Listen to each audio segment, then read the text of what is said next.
Hi friends, how are you today? My name is Sarian, and today is Monday, which means it's Murder, Mystery, and Makeup Monday. I feel like ever since I got rid of my theme song, things really went downhill. Yeah, that's facts.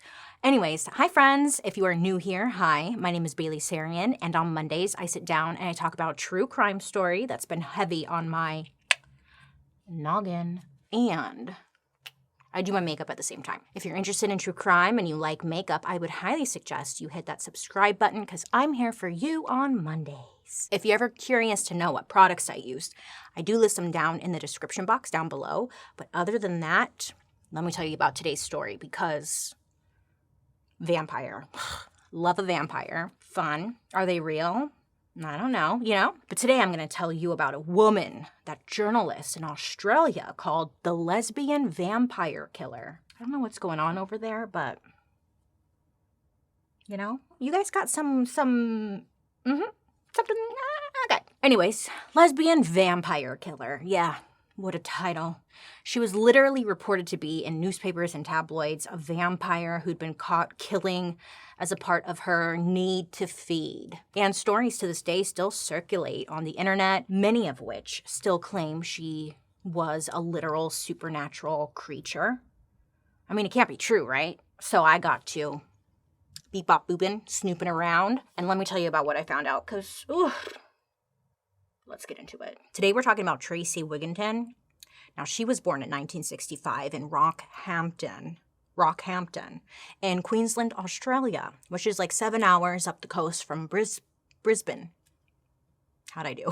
Her parents got divorced shortly after she was born. Oh, I need to add a disclaimer. This story is all sorts of bad, okay? We're going to talk about everything from sexual abuse to sucking blood to lots of other things. Just a disclaimer, because it already starts off bad.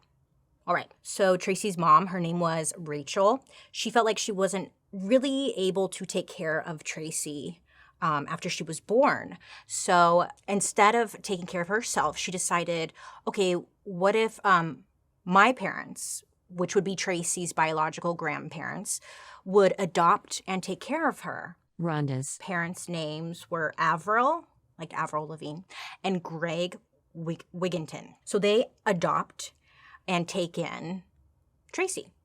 Great, right? No, unfortunately, this was not the right move.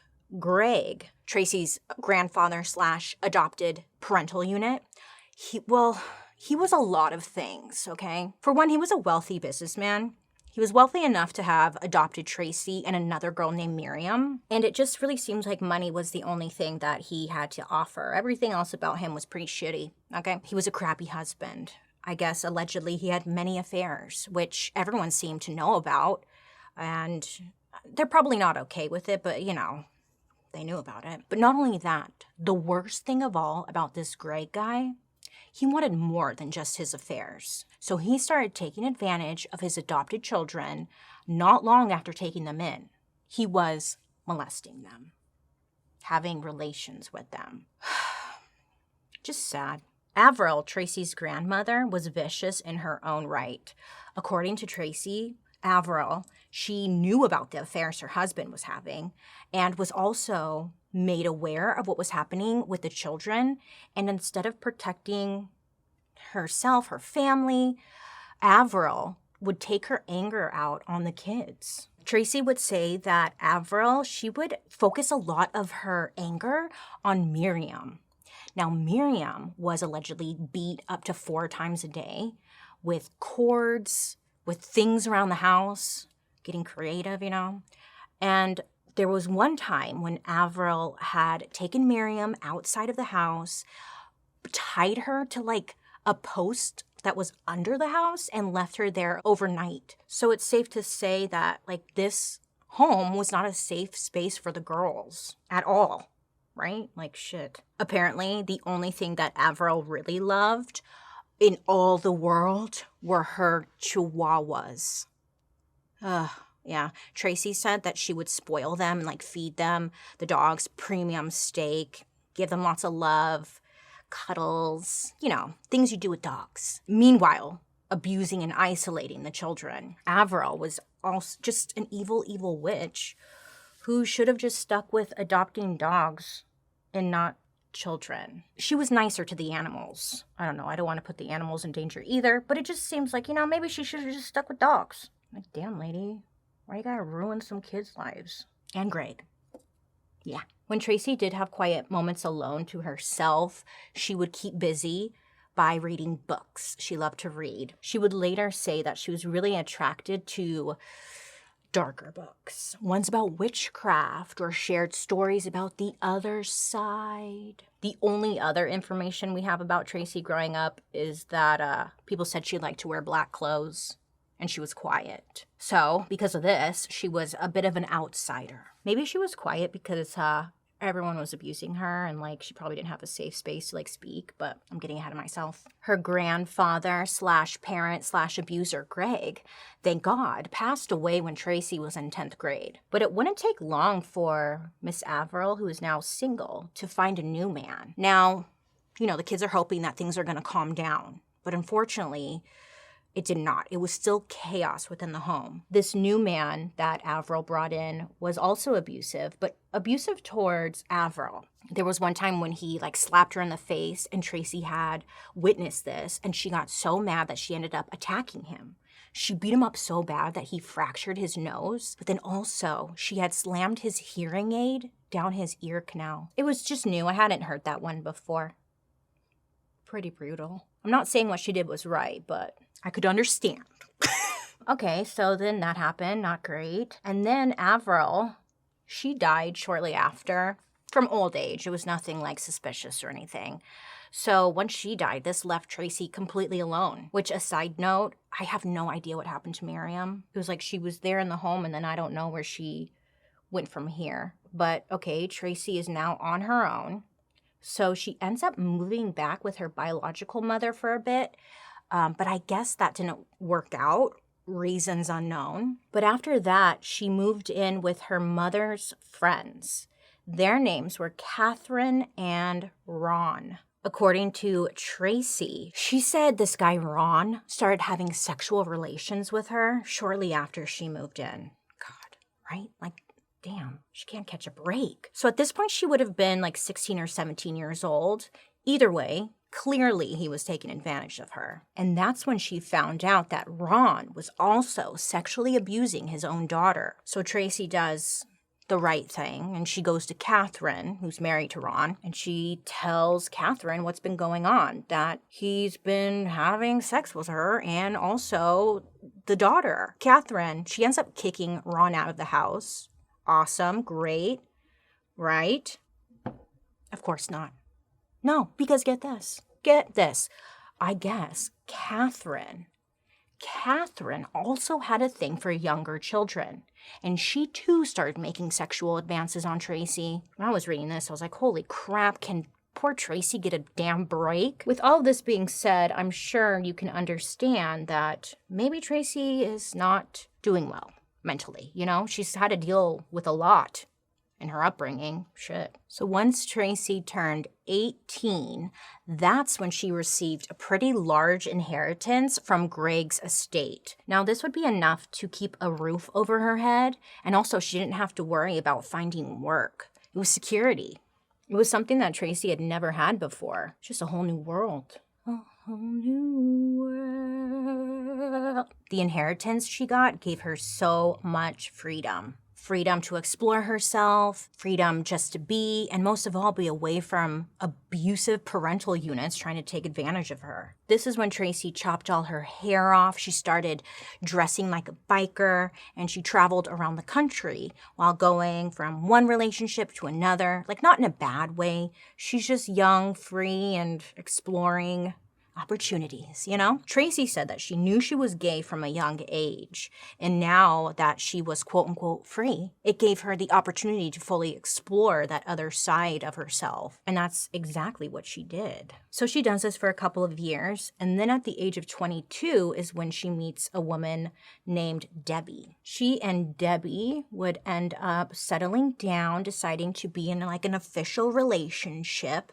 and they moved to Brisbane, where they would live together for about 2.5 years. It was all great until it wasn't. So 2 years into the relationship is when things really started to just go downhill. The two of them were bickering a lot, you know, and it kind of seemed like things were coming to an end. But before they officially ended it, they decided to have an open relationship. Now, this would give them the opportunity to explore other sexual partners, but also still be together. So this seemed like a great idea on paper, but I guess Tracey, it seems like she really didn't want that. Maybe it sounded like a good idea, but when it came down to it, she did not like this whole open relationship deal. I look like I have a black eye. Tracey would say that it made her furious. I mean, top-notch upset when Debbie would bring other people home and she could hear the two engaging in like sexual relations in the room next door. I'm sure nobody would like that. Well, I mean, for the most part. I'm sure there's going to be a comment in the comment section like, well, I like it. So that's great for you. But in regards to this story, Tracey did not like. Nay. Well, when little Debbie over here, little Debbie, when she would bring people over to the house to engage in relations, Tracey just wanted a place to go to vent her frustrations, get out of the house, maybe even find herself a new side piece or something, you know? So she goes and she ventures out.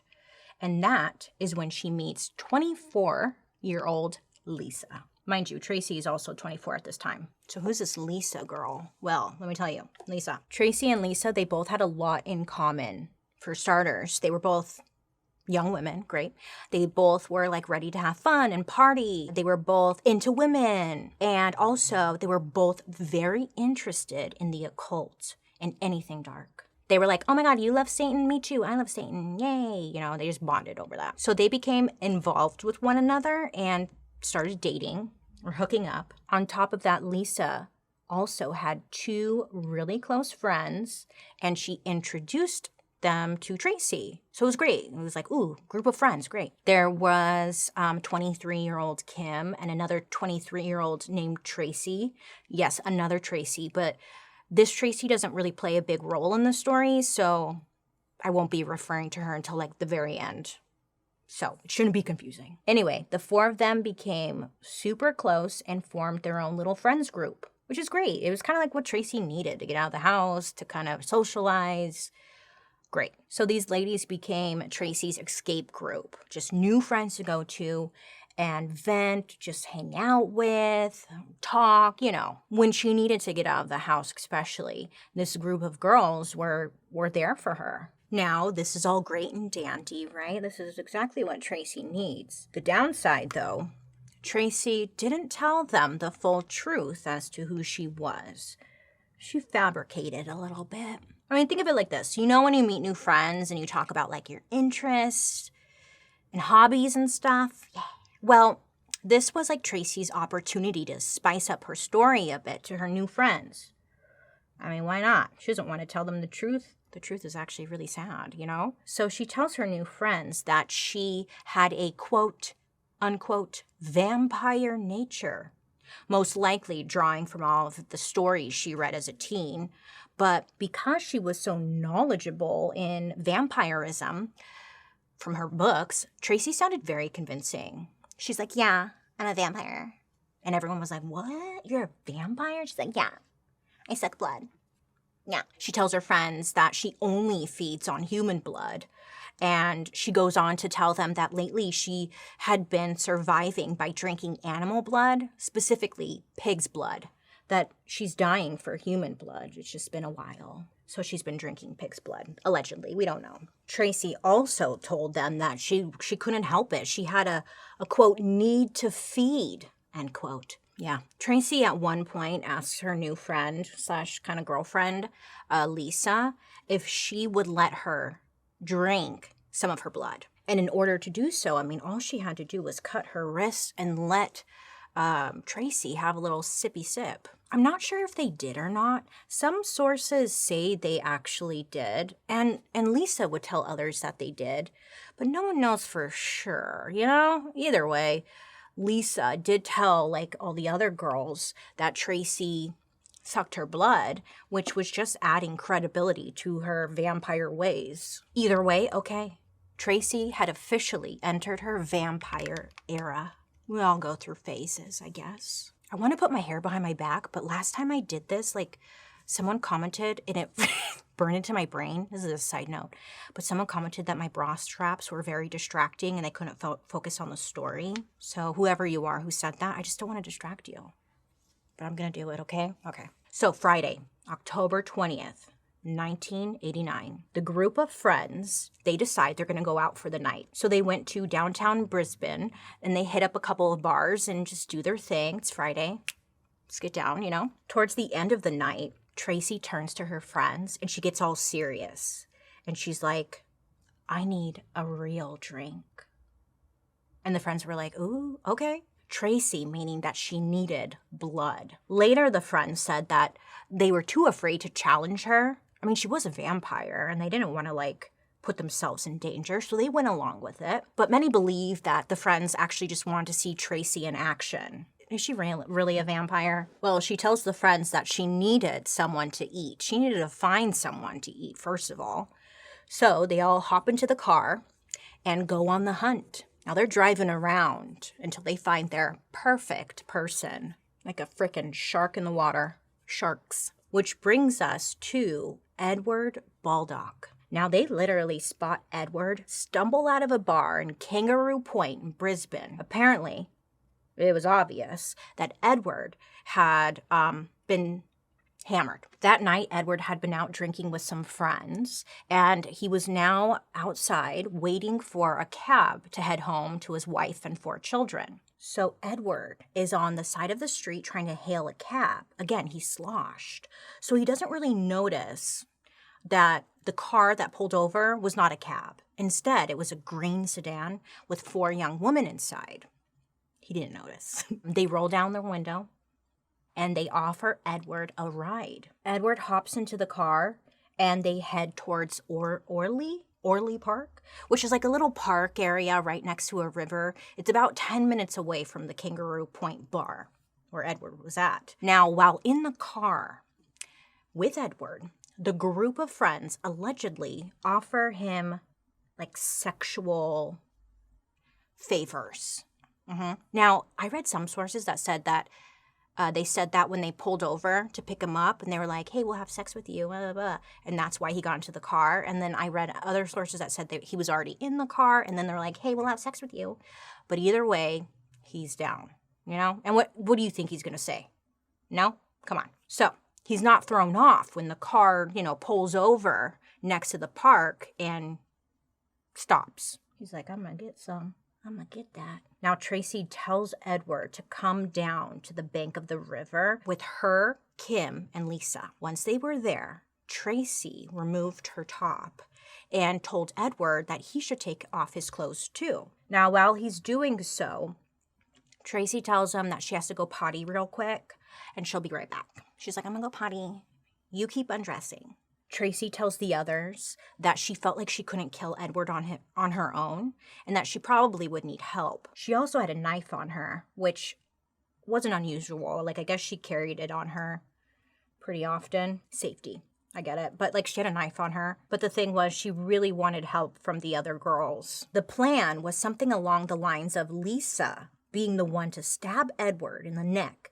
Then Tracey could drink the blood because she needed blood ASAP. She was starving, craving it like never before. Now, this sounded like a good idea to Lisa. She was down, but when it came down to it, Lisa hesitates with the knife. So Tracey, on the other hand, was not fucking around. She was ready to do this. But Lisa backs up, chickens out, says, I'm not doing it. Gives her back the knife. It's like, yeah, the vampire thing is hot when it's like dirty talk or whatever, but when it came down to it, Lisa was not down to kill Edward. She tells Tracey, I'm done, going back to the car, like I can't do this. Well, Tracey takes the knife from Lisa and walks back towards Edward. So at this point, he's like sitting at the edge of the river with nothing on. He took all of his clothes off except for his socks. It was so sad too because I guess Edward like had neatly folded his clothes. At least he's a neat drunk. He still folds his clothes. Wow. This time, though, instead of like the group of girls coming towards Edward, it was just Tracey. It was just her walking towards him. He asked Tracey, "What are you doing?" You know, I guess she had this creepy look in her eyes. She just kept her eyes locked with him and walked towards him. And not even a moment later, she pulled the knife from her pocket and replied nothing before kablam. She swung the knife up and she stabbed him right into the side of his neck. Girl, what are you doing? Go home. What are you killing this man for? Just minding his own business. I guess like Edward tried to fight back, but he was struggling and he was like trying to reach for the knife, but he couldn't, and he couldn't throw her off either. Tracey pulled the knife out of Edward's neck and stabbed the other side of his neck. This time like plunging the knife repeatedly into his throat with the goal of trying to sever the tendon, whatever. She's trying to like decapitate him. For reals. What she did do was snap his spinal cord, but that didn't stop her. Now this part blew me away because it's sick. She ended up stabbing Edward a total of 27 times. Girl, no, we can't be, no. That's like a crime of passion. But this was random. I thought she was a vampire, not a killer. Well, she stabs him 27 times in the face, neck, and in his back before ending it, as if he wasn't ended, by slitting his throat. Now, I know that's a lot, but it gets worse. It's not funny, but, you know, gotta find humor. But as far as the story goes, she was far from finished. I read one source that said she's stabbing him, right? And then when she's done, I don't know how to say this, okay? But he's laying on the ground with his face down, and he has a big wound on his back because she stabbed him a bunch of times. So I'm sorry, but this part was like, what? I guess Tracey then fingered the open wounds on his back to get like some blood on her fingers to like eat it, which is not very vampire-like. I'm pretty sure vampires don't finger holes, Tracey. Maybe she's a trailblazer, I don't know. Another source said that she didn't do this, that she actually drank the blood directly from his neck. Either way, she did allegedly get some blood in her system, and then she went and rinsed off the blood and the evidence in the river, and then headed back to the car with her friends. So Tracey goes up to the car, and she's like, "Hey, you guys want to see his body?" And they all reported saying that they could smell the blood on like Tracey's breath and like, oh shit, she really did that. She really did it. She wasn't kidding. So Lisa and Kim decide to get out of the car to go check it out. But remember the other Tracey? She was in the car. And she was like, hell to the freaking no. No, I'm not going. She's the only one with brains around here. She's like, no. She ends up staying in the car, which good for her. So I guess the trio, they go and they check it out. Just for a split second to see it, I guess. And then they take off, leaving poor Edward's naked, mutilated body in the park and leaving nothing behind except for one very big piece of evidence. Sloppy. Well, it wouldn't take long for police to find Edward in the park the very next morning, but they also find a major piece of evidence. Inside of Edward's shoe, they found an ATM card. It wasn't Edward's. You know who it belonged to? Tracey. It was Tracey's ATM card.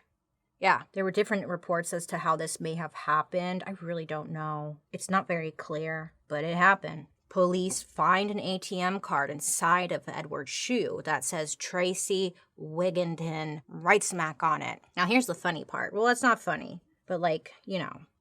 Jeez. Investigators didn't initially think that this ATM card would lead them straight to the killer because what killer, first of all, would be that sloppy? Second of all, they were like, well, maybe she knows. So they did want to find and question Tracey because perhaps she would have some information as to like who may have done this. So police locate and question Tracey and she tells investigators like, yeah, I was at the park.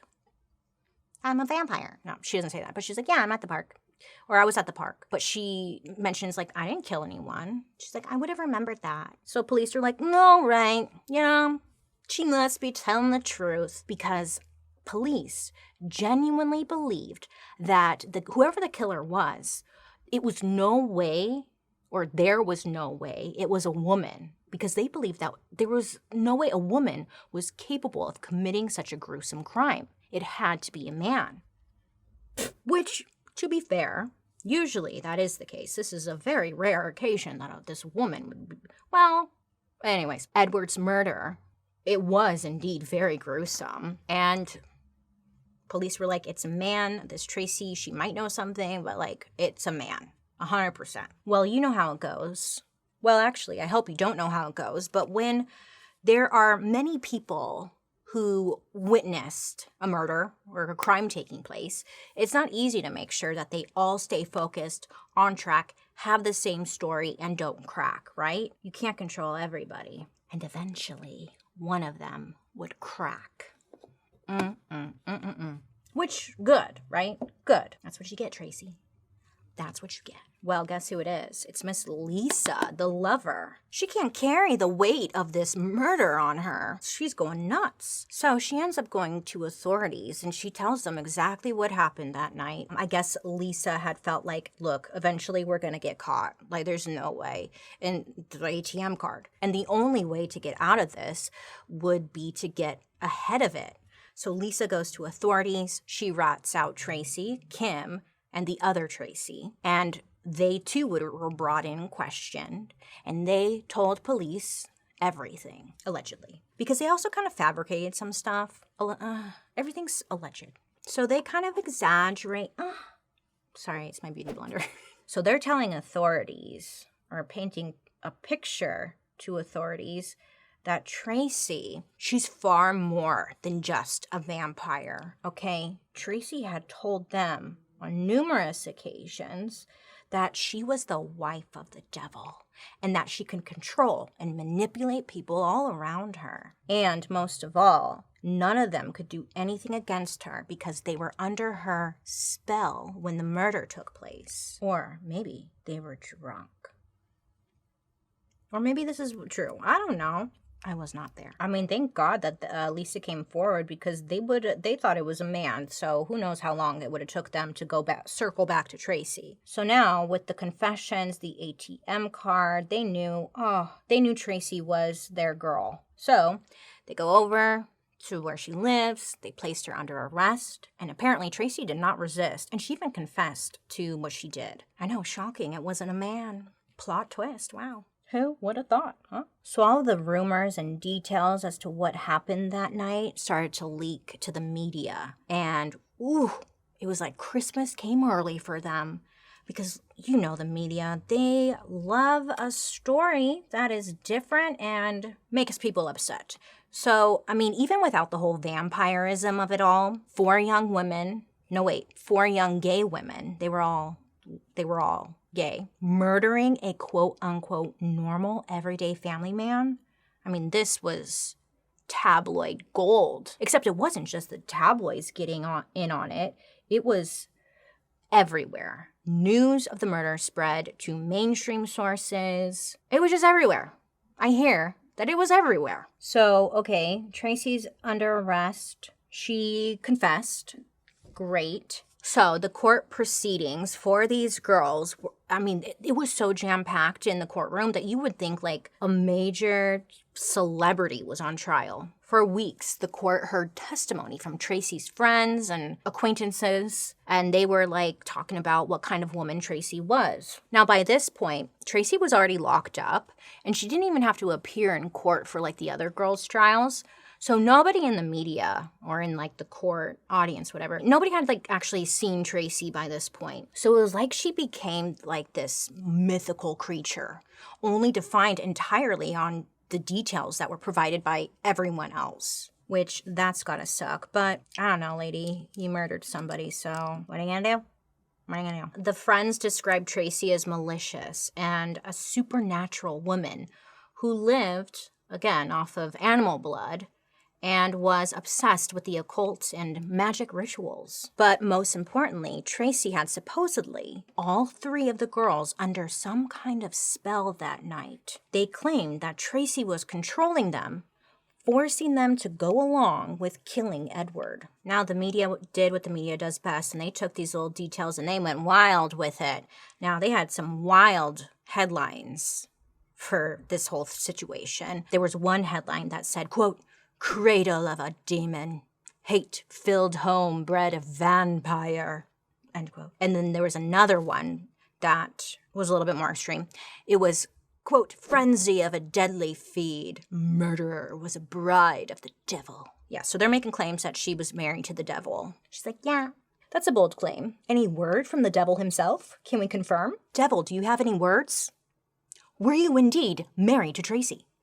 Those are the details I really wanted. I tried to contact the devil for confirmation, but could not reach him. And of course, they all dug into these women being gay. And they were just like, gay, you know.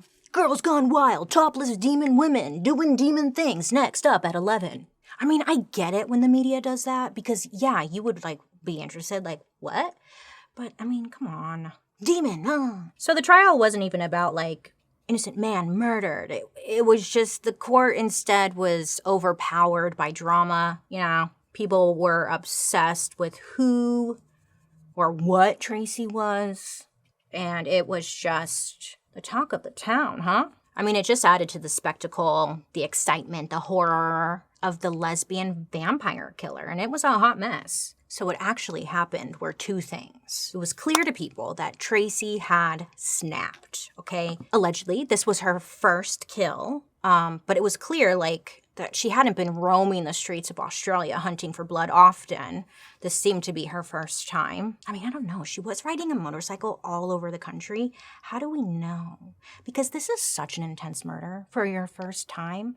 But then again, she had a lot of built-up anger and stuff from her childhood. Maybe she just couldn't stop. I'm getting ahead of myself. Anyways, I guess Debbie testifies. Remember Debbie, the girlfriend? So after Debbie started sleeping with other people, I guess, you know, this is really what set Tracey off. Like, she just couldn't deal with it. Many believe that it just kind of brought to surface the childhood trauma and abandonment, stuff like that. Tracey even said that if she had stayed home with Debbie the night of the murder, she probably would have ended up killing Debbie instead. I'm sure hearing that in court, like if you were Debbie, you'd be like, oh, fuck. You almost killed me? Oh, shit. So little Debbie, the ex-girlfriend, she either testified or gave a statement. Either way, she said that the night of the murder, which she didn't know a murder had taken place, right? But what she does remember was that when Tracey had come home that night, Tracey was acting a little off. She said, like, at first she noticed that Tracey was, like, super energized. She had a ton of energy, like, her adrenaline was pumping. And then, I guess, like, Tracey was super hot and bothered and wanted to have sex with Debbie, like angry, passionate sex or something. Debbie said that Tracey told her to, quote, "Get in the bedroom, I just saw a dead body," end quote. And then they had sex. I'd be like, what was that second part? You saw a dead body? Huh? What was that?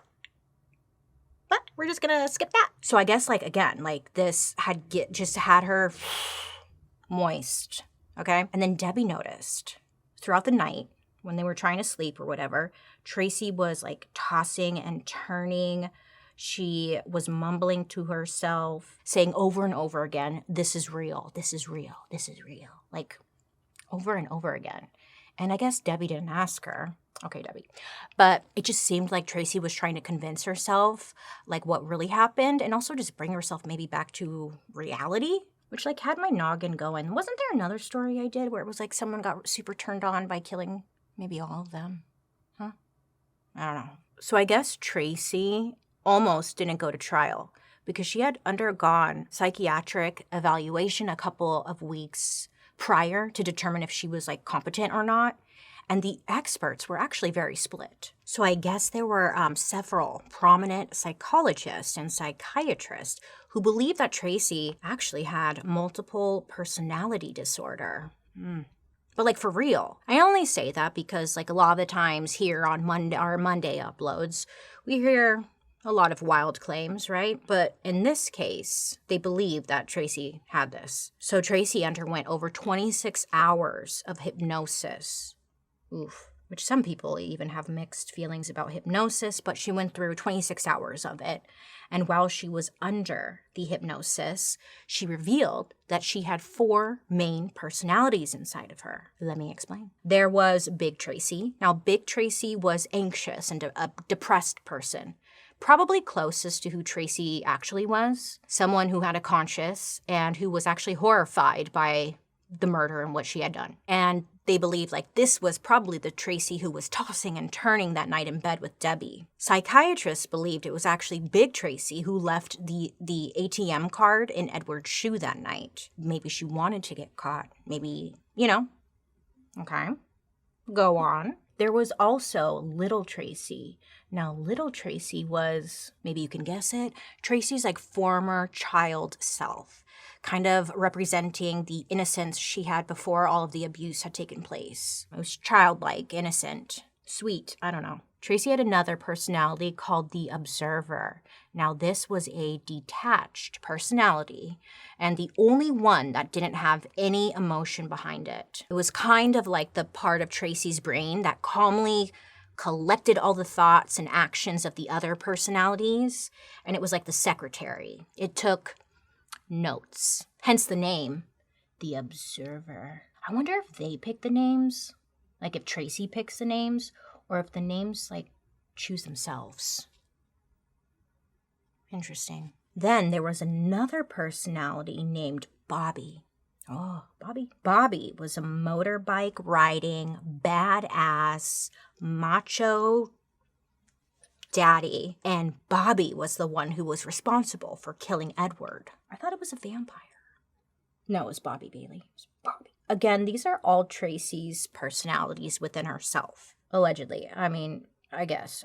So again, psychiatrists were torn. Was she faking it or telling the truth? Well, do you want to hear my personal opinion? I think she was telling the truth because if you ever look into multiple personality disorders, I'm not a doctor or anything, so, take this with a grain of salt. This is my personal opinion. Usually when you go through a lot of trauma, you detach from the trauma. It's the only way to survive, and you kind of create a different personality, or at least your brain does. And when you go through years of abuse and trauma, your brain creates these different personas to kind of store away all of the hurt, pain, anger, bleep, blop, bloop. So in Tracey's case, because she's been abused since what sounds like day one, and by different people, it makes sense. I would definitely believe she had that. It doesn't matter regardless because, she murdered someone and she needed to be held accountable. But it was just kind of them finding a reason as to why, Which is what everyone is curious to know. One of the doctors who looked at or examined Tracey, his name was Donald Grant. He concluded that everything she was called, a vampire, a Satanist, a psycho, etc., etc. He said that killing poor Edward was actually Tracey's way of taking revenge on all of her past abusers. That's just his observation. There were other psychiatrists that believed Tracey actually had another personality to her, which would make 5 personalities inside of her. And this one was considered like a shadow personality, like the biggest one of all. It was considered the puppet master, the one in charge pulling all of the strings. They believed it's the one that forced Tracey's personality of Bobby to kill that night. You get it? Yeah. And you know what that personality was called? Avril. Yeah. Tracey's grandmother / adopted mother / abuser. Her. Makes sense. I could see that. Yeah. Well, this diagnosis did not get Tracey out of a trial. Wait till you hear this. Hold on. Just you wait. Okay, so the jury, they don't really care about Tracey's diagnosis. Totally fair. And they end up sentencing her to a life sentence with the possibility of parole after serving 13 years. Cute. I'm not mad. I don't even like gloss. Who am I? And even though the 3 others were trying to act as if Tracey was a real full-fledged vampire with mind control powers, the jury just didn't believe them. So Lisa, remember Lisa? She also received a life sentence, which I was like I was shocked by that. I was shocked by that one. I mean, yeah, she was like there and she needs to serve time, but like not. Anyways, while Kim, the other friend, she received a lesser sentence for manslaughter with 18 years, but it was reduced to 12. And then remember the other Tracey? Do you remember the other Tracey? Good for her, because she stayed in the car? She was like, hell no, I'm not going. She was acquitted. Someone had a brain. She was the only one who had enough sense to not get out of the car once they got Edward to the park where he was killed. She was like, damn, close call. Okay, plot twist though. I thought Tracey would be locked up for a long time because she was sentenced to life in prison. But correct me if I'm wrong, Australia, but I did a little Googling, and based off of what I found, and it was a quick Google search, life sentence in Australia means 20 years. Is this true? Because to me, a life sentence means life. Australia's a little different. They're different down under, aren't they? Well, okay, I thought she would be locked away for a long time. I mean, while in prison, she allegedly, there was reports that she like tried to fight a guard. There was something else that I'm totally forgetting. It doesn't matter. I thought she was going to be locked up for a long time. I mean, the murder was really gruesome, okay? But get this. Tracey was released from prison in 2012. She's been out. She was awarded parole and has kept a pretty low profile, but there was this one time when she was released, she attempted to sign up for Facebook. I guess she had posted some vampire pics on her Facebook little timeline thing. And she also posted a picture that said, quote, "Now panic because I'm back." And that didn't go over so well. So didn't last long. But she may have one now. I really didn't look that hard. She may be using a different, who knows, whatever. She hasn't committed any crimes since. So Avril and Bobby are like not on a rampage. You know, based off of, there was one interview where Tracey really seemed to grasp the gravity of what she had done. During an interview from prison in 1996, she said, quote, "Murder is a terrifying experience. It's extremely scary to have that much power. It's playing God with life and earth. Nobody should have that sort of power. But we all do," end quote. And they let her out. If she would have just said, like, nobody should have that sort of power, period, okay. But then she said, but we all do. Are you going to do it again? I don't know. I could not find updates on the others. So let me know if you know, but I couldn't find anything. I do hope Lisa got out. I mean, right? Or no? Do you think she should have got life in prison? And Kim? She's got to be out by now, but like, I don't know. Anyways, that, my friends, is a story about Tracey Wigginton, the lesbian vampire killer or whatever. I think this is really just a case of, no, I don't know what this is. I just know that the killing of Edward was very brutal and gruesome and like beyond murder. It was like, ew. It was just bad. And like for that alone, I just feel like, shouldn't she be locked up longer? No? Okay. Well, she's in Australia, so hey, Tracey. I don't know. Anyways, I would love to hear your guys' thoughts down below. She should be locked up, right? Right? No? Okay, let me know. I think that's it. That's all I have to say, really. I think we can all agree at the end of the day, because two things could be right at the same time. Tracey had a terrible upbringing, a terrible childhood. She didn't have a childhood. She just had a terrible life up until the murder took place. And that's sad, right? But she also did a really bad thing, and she should be locked up for that. But it's okay to feel bad for her. I feel like people are always like, I don't know how to feel. It's like you could feel two things at the same time. Bad for her and be like, she's shitty. Words of wisdom, huh? I would love to hear your guys' thoughts down below. Let me know who you want me to talk about next week. Don't forget, all the products will be listed down below. This is like mainly a drugstore face, and I love it. But other than that, let me know who you want me to talk about next week. But other than that, I hope you have a wonderful rest of your day. Make good choices. Please be safe out there. And I will be seeing you guys later. Goodbye.